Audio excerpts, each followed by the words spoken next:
keyingi jangingga Manuel Kappeni berib qolsa nima qilarding? Qabul qilasan, qabul qilmaysan? Aso Almabayevni yutgan bayingiz bersa. Men oldin ham bu savollarga javob berganman. O'zi UFC'ga kirganimizga o'zi bo'lganimizda 6 oy bo'ldi. O'zi menga ikkinchi bo'yimga top 15 dan saperlik berishdi. Bizda jangchi raqib bersa, Jasur aka menga mana shu raqibni berdi deb menga aytadilar. Men har doim birdan hech qanaqa qo'rqganman. Biza o'sha UFC baholisi. Kimni bersa ham inshaalloh kim bo'lishidan qat'iy nazar orqaga qaytish yo'q. Tayyorgarlik qilamiz. Sababini qilamiz, natijasi Allohdan. Farq bo'ladi aslında. To'si inshaalloh ikkita kamarga jang qiladi.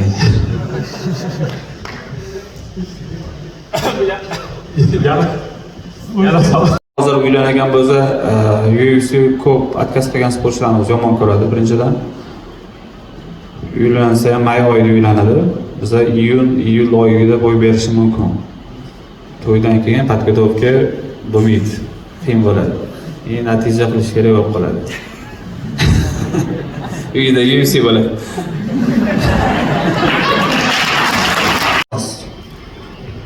Hozir Ramazon Temirovga jang iloji boricha harakat qilamiz Saudiya Arabiyada olishga. Yaxshi bo'ladi, ancha o'zbeklar boradi, boshqa bo'ladi. Yana ham boshqa sportchilar kirish ehtimoli ko'proq bo'ladi Saudiya Arabiyada olsa. Chunki o'zbeklarni qancha ko'p ko'rsa, shuncha podдержка bo'ligini UFC bayslar kirishni osonroq bo'ladi o'zbek sportchilar. Lazim ursa inshaalloh bo'yga boraman. Albatta. Bo'ldi. Tebat Qarada udaringizni ham siqib ko'rganmizda. Ko'pchilik savolga javob izlaydi. Nima deysiz? Professional sportda savol kerak yaxshi. Kaltib ko'rganda hisiga chiqdi-da. Muhdim Mamatjonov. Ko'p sportchilarni olib chiqqan paytimizda o'zimizdan albatta jang qilgimiz keladi, lekin bundan istamayman. Navorot bu menga zavqliroq har bitta sportchini olib chiqmay g'alabasini ko'rish. O'zimni g'alabam, to'g'risi o'zim jang qilganim osonroq, chem olib chiqib jang qilishdan ko'ra, lekin o'zim bunchalik xursand bo'lmasdim yutganimda. Shogirdlarim yutsa, haqiqatan ichishimdan xursand bo'laman. Katta rahmat aka. Lekin men jangchi qatori sizni ko'rish UFC'ga chiqib o'sha narsaga erishish uchun hayotingizda, sport faoliyatingizda nimalardan kechdingiz? Savol kerak ekan. Yaxshi savol bo'ldi. yaxshi savol, futbolga kerakda menga. Davom etaman. Bu maqsadga erishish uchun ko'p narsadan voz kechasan, yo'q ketish kerak o'zi. Ya'ni o'sha hayotingda faqat to'g'ri harakatlanib, disiplina qilib, ko'chada misol har xil hech qanaqa yurishlar bo'lmaydi. Faqat o'sha mehnat qilish kerak. Shunaqa deb o'ylayman men. Qo'shimcha qilaman, men o'sha oltin qoida nimalarga erishmasa nimalardan kechmaydi. Nima duch kelsa o'shandan kechish kerak. Sport yo'lidami, biznes yo'lidami yoki boshqa narsa uchun o'qish yo'lidami, o'zingizning maqsadingizga erishmoqchimisiz? Sizga nima to'sqinlik qilsa hammasidan kechiring. O'shandagina natija bo'ladi, o'shandagina Alloh sizga ham nimadir beradi. Savolga rahmat. Jonson bilan urushgansiz. Shu Jonson bilan urushganingizda 3 raunddan qaysi raundda shunaqa risk qiladigan moment bo'ldi? Risk qiladigan bunday moment bo'lmadi. Chunki faqat bu yerda trenerlarni eshitdim. Bu yerda aqlli ishlashim kerak qoldi o'sha vaziyatda. Chunki men uchun oldindagi juda katta anaqa edi. Top 15 ga kiradigan jang. Bu yerda o'sha mas'uliyatli jang edi. Shu birinchi raundda o'zida men ozgina risk qilib o'sha nokaut qilishga harakat qilib ko'rdim. Bo'lmadi, o'xshamadi. Keyin o'sha bu yog'iga kallani ishlatib, trenerlarni aytganini qilib ishlashga harakat qildim. bo'ldi. Hozir mashg'ulot uchun jurnalda keyin birinchi guruhni tugatamiz, keyin ikkinchi guruhga o'tib ketamiz. Pojaloqda bo'ldilar. Shu bola kemarni kirib olib qo'yib. Avvalambor assalomu alaykum. Savolim Jasur aka Alijonovga. Xalqimizda ustozdan o'tmagan shogird emas degan naql mavjud. Hozirda murabbiylik faoliyatingiz davomida shogirdlaringizga qanday baho berardingiz? Hamda o'zi sportchilik faoliyatingiz davomida qilgan qanaqa xato va kamchiliklarni ularga takrorlamaslik to'g'risida maslahat berardingiz? Savolim shundan iborat. Yaxshi savol bo'ldi. Ustoz o'tmagan shogird emasda. Ustoz shogirdni o'tyapti, ustozini ham uryapti. Shogirdlarim yaxshi, mashalloh. Yetgani qilishadi, tarbiyali. Harakat qilamiz bular bilan qattiq ishlashga, o'zimiz qilmagan xatolarni qildirmasligi. Xato bo'lmagani endi dangasalik qilmaslik. Disiplina. Bizda ham bo'lgan dangasalik boshqa, lekin sportchiga eng muhimi disiplina. Uni talanti yoki kuchliligi, barbasi zo'rligi, boksi zo'rligi emas, disiplinasi bo'lmasa u sportchi emas. Mana shu xatoni qilmasligini so'rab qolaman shogirdlarimdan. Rahmat. Rahmat. Bo'ldi. Sana 20 yildan beri bezovta tur savolim. Assalomu alaykum hammaga. Ramazon oyi muborak bo'lsin. Savolim Jasur aka va Ramazon Temurovga edi. Birinchi bo'lib Ramazon Temurovga savolim bor edi. Ramazon Temurov bilamiz, siz ukalaringiz ham bor, adashmasam Shohjahon Temurov, Lazizbek Temurov, Nasibek Temurovlar. Lazizbek Temurov professional MMA da urishyapti va keyingi ikki ukalaringiz Lazizbek Temurov bilan Shohjahon Temurov bilan professional MMA da jangni ko'ramizmi? Shohjahon xudo xolisa o'sha professional bo'ylab xudo xolisa olib chiqamiz. Ozgina havaskorlar optlarini oshirib jang qiladi.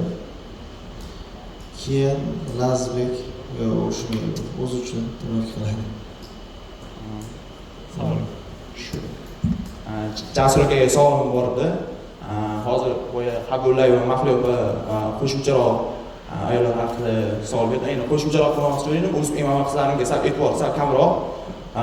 Shu MMA'ni boshlab bergan UFC jangchisi, birinchi MMA ayol jangchisi Lila Shakirova UFC'ga kirib MMA'ni boshlab kelgandi va shuni davomchisi, ya'ni o'z MMA qizlarining yosh sportchilarida kim davomchisi bo'ladi deb o'ylaysiz? Ya'ni UFC'gacha bora oladi deb taxmin. UFC'ga borgan qizda hali menimcha kam bizda yo'q desa ham bo'ladi.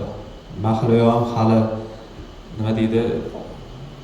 Pishish kerak, ancha pishish kerak, taylanish kerak, boshqa qilish kerak. Misol uchun Mahliyoga ertaga UFC'dan bo'y bergan bo'lsa, ertaga bu ham natija qila olmaydi.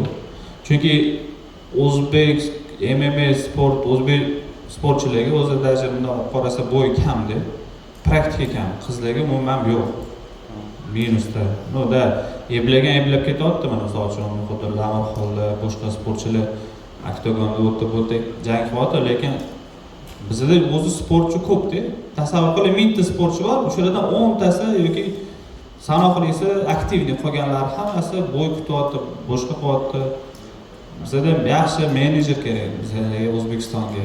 Keyin undan keyin sekin-sekin qizlar ham xudo xolos ko'payib qoladi, tortilgan qoladi. Ana harakat qilamiz-da, yaxshi bo'lib qoladi. Rahmat. Mana 10 qanotdan shu 4 ta qo'l ko'tardi. Bitta-bittalar bir-birlarga Yo'q, faqat omad tilab qolaman. Kelgusi janglaringizda siz g'alabalaringiz bizni komandamiz uchun g'alabasi hisoblanadi. Siz aytganingizdek, men o'tgan safargi matbuot anjumanida Jasuraga bo'lmaganda, misol mana akalarimiz savol berishganda, juda menga qiziq bo'lgan savol, men o'zim shuni bermoqchi bo'ldim. Qiz bolalarda MMA sport turiga hamma o'zini fikrini bildirganda, men Jasur akaga savolim, mana shu kelajakda agar haqiqatan harakat qilib, chin dildan xohlasa, siz shu mana UFC'ga chiqish darajasiga yetgan qiz bo'lsa, misol, siz shu qanaqa qaraysiz mana shu UFC'ga kirgan qizlarga nisbatan sizning qarshiligingiz yo to'g'ri kimdir aytishi mumkin, din taraflama, chunki men hamma savollarga anaqa o'qidimda, ko'pchilik negativ fikr bildirganda, lekin insonda xohish bo'lsa, harakat bo'lsa, har kim o'zini fikrini bildiradi. Mening fikrim shu, men o'zim xohlaganim uchun mana sport turiga kelganman. Sizni ham fikringizni bilmoqchiman-da, siz.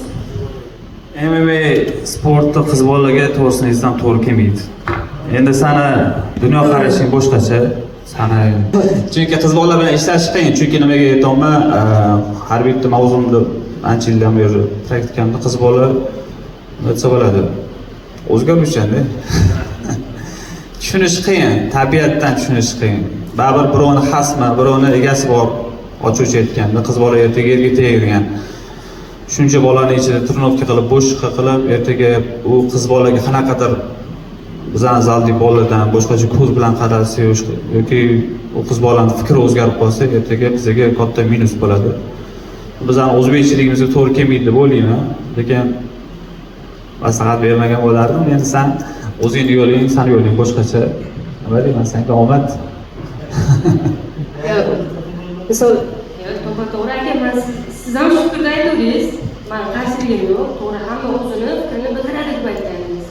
Mana ustoz ham shu gapni aytdilar, lekin harakat qilsa, chiqsa, harakat qilsa bo'ladi, albatta bo'lmaydi emas. Mana o'zimizda ham juda qizlarimiz bor, olimpiada chempion bo'lgan, yaxshi golliklar bor. Birinchi o'rinda maqsad iroda. Iroda mustahkam bo'lishi kerak ayol kishida. Irodasi mustahkam, lekin nima xohlayotgan haqiqatan nimalarga erishish, nimalardan ketish kerak. Shuni ketish kerak hamma narsadan, tamom. O'shandagina natija bo'ladi.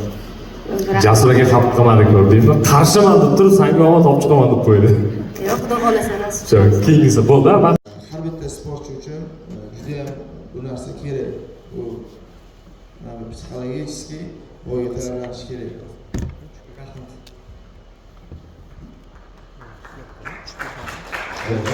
Ikkinchi savol bo'lsa, kamerasi yaxshi. Ozodbek, xush kelibsiz. Savol Jasur akaga. Segundan bo'lib chiqdingiz, Amazon TV'niki. Segundan bo'lib chiqdingiz, baribir o'sha siz ko'rasiz oktagonning oldida xatolari, kamchiliklari, shu xatolarni qanaqa jihatini ko'rdingiz, shu haqida gapirasiz. Oxirgi jangdan xatolarimi? Xatosi birinchi raundda bo'ldi. Nokaut qilishga shoshildi. Nokautga yetishga shoshildi.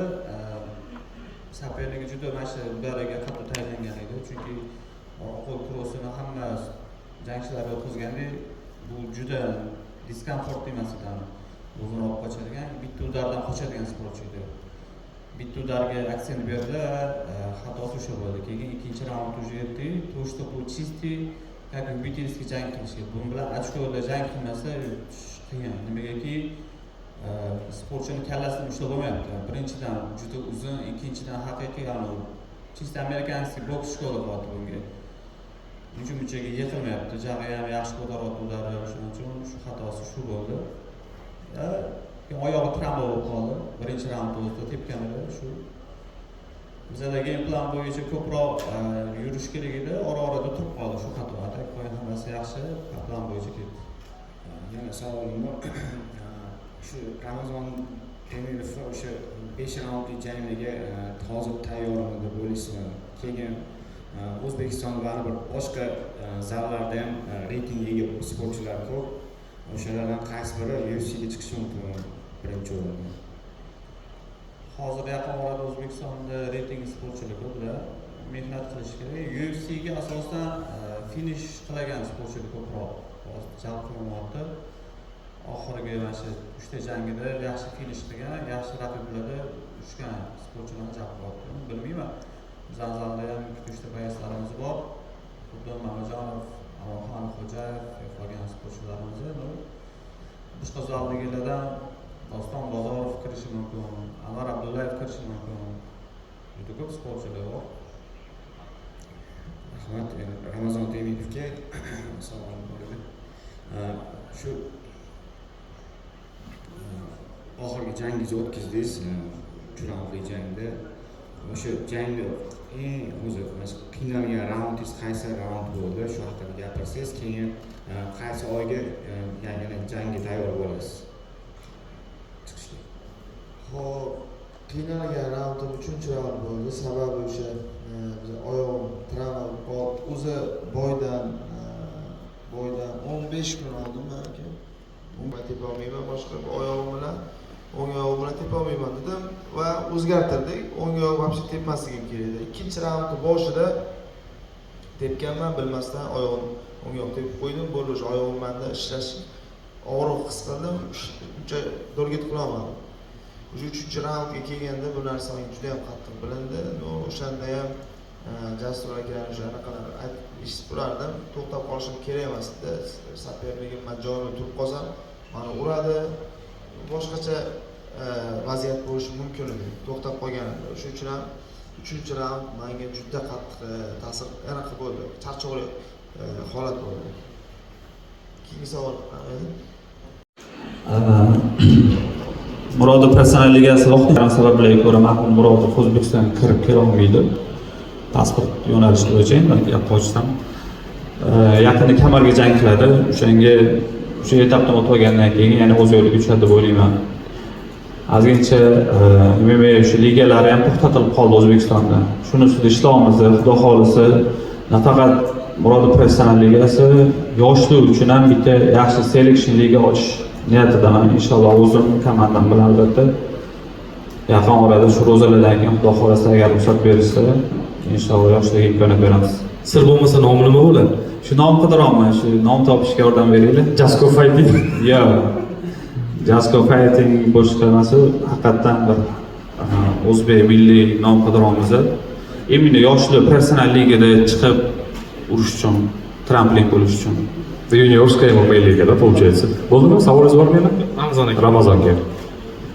Masalan, tez kunda sizga vaqt ozgina qoldi, chempionlik jangi uchun jang berishdi. Bir hafta vaqt qoldi chempionlik jangiga. Zaminaga chiqyapsiz. Rozi bo'larmisiz? Bu narsaga birinchi bir narsani Jasur aka bilan maslahatlashaman. Jasur aka ruxsat ham bermaslari kerak. Chunki mani vesimdagi chempion necha yillardan beri chempion, u bekorga chempion bo'lib qolgani yo'q. O'sha chempionskiy jangga chiqib oz muddatda anaqani qabul qilib, chempionskiy jangni qabul qilib chiqib yutqizgandan ko'ra ozgina tayyorlanib, yaxshi tayyorlanib, yana oldinda o'sha jangni o'tkazib, chempionskiyga dastoyni borib urushgan yaxshi. Shunaqa? Rahmat. Jasur aka, bitta savol. Nima o'rdingiz? Ana Shu gap gapirasizmi bu? to'xta. Muxdim Amajonov. Assalomu alaykum. Endi xush kelibsiz. Qo'lingizni qisib qo'ying. Ana endi mikrofonni bering. Yo, birinchi ustoz gapirsin yo. Gapiraversin. Assalomu alaykum. Saturn komandaga qo'shilmagan. Prosta nima deyiladi? Shu bo'yiga tayyorlanish uchun ruxsat olingan o'sha bo'yiga. Bo'ldi, komandaga hali qo'shilmagan. U komandadan haydaldi, ularga gap noto'g'ri narsa-da. Lekin men hali haydaganim yo'q. Lekin Saturnga hali ruxsat berilgani yo'q. Iltimos qilishda oktagonliga qatnashishni mashq musobaqa tayyorlaymiz. Jamoaga qo'shilish uchun etaplari bor. Misol uchun, Vodiy MMA kelib jamoaga qo'shilsam maylimisiz, siz olsam, boshqasini olsam, hammasini olsam, bu professional jamoa bo'lmaydi. Har bittasi kelgan sportchi oldin o'zini anaqalari bor, etaplardan o'tish kerak, ko'rishimiz kerak, bosh qilishimiz kerak, o'shanga qarab ishlaymiz. Misol uchun, Ramazonni Sapernigi UVSda bo'lishi mumkin. Misol uchun olsam, misolda, yoki Muhiddinni Sapernigi Tojikistonda kelib qoldi. Xuddi shuni Muhiddin Sapernigining o'rtog'i. Komandaga olsam, ertaga Muhiddinni to'g'risida informatsiya beradi. Shuning uchun Habib ham misol uchun Habib zaliga borsangiz, eng qiyin zal kirish Habib zaliga. Qariydi, даже mana Ramazonni ham zborga yo'qotgan paytda ukasini, Ramazon ukasi ekan, Tagir Ulanbek bitta vesda qanaqa bo'lar ekan, olamiz, olmaymiz mana shunaqa. O'zi ham Habib zali borganda olishmadi. Sababi nima? Foto professionallik bayas bo'lsa ham, Ryzen'da bayas bo'lsa ham, UFC bayas bo'lmasa ham, headshot Tagir bilan bitta vesda ertaga bir-biridan qo'l kelib qolsa-chi. Shuning uchun professionallik zborniga o'tish uchun etap kerak. Yordam beramiz qo'ldan kelgancha Saturn. Unga faqat kelsa bo'laveradi. Chunki makkacha aytdi, bitta bayram vaqtida sharmanda bo'lsa, biz ham sharmanda bo'lib yordam berib yutgan yaxshi. Rahmat.